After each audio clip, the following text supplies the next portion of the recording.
என்னாச்சு உங்களுக்குலாம்? ஏன் திடீர்னு அழுறீங்க? வரும்போது என்னமோ நாங்கெல்லாம் சந்தோஷமா தான் டீச்சர் வந்தோம்.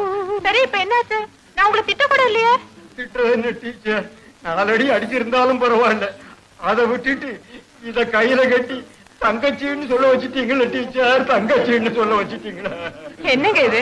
தங்கச்சின்னு சொன்னா சந்தோஷப்படணும், அதை விட்டுட்டு அழுவீங்க? இவன் ஒருத்தருக்கு கட்டி இருந்தா பரவாயில்ல, ஊருக்கெல்லாம் கட்டிட்டீங்களா டீச்சர்? டீச்சர், இன்னைக்குன்னு பார்த்து நான் சேவிங் எல்லாம் பண்ணிட்டு வந்தேனே டீச்சர். ஏதோ முதல் நாள் போட்டேன், அவ்வளவுதான் நான் பண்ண அதிர்ஷ்டம்.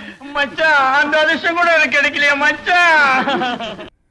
மிஸ்டர் டீச்சர், என் வெளி தோற்றம்னா கொஞ்சம் வயசான மாதிரி தெரியும், ஆனா உள்ளுக்குள்ள என் இளமை ஊஞ்சல் ஆடிக்கிட்டு இருக்கு. ஆடும். ஏண்டா கெழுட்டு நாயே, நாடி நரம்பெல்லாம் ஆடி போச்சு, உனக்கு இளமை ஊஞ்சல் ஆடுதா? காட்டுறா பாக்கலாம். எங்க பெரியவரை திட்டுறீங்க? உங்களுக்கு தெரியாதுங்க டீச்சர்,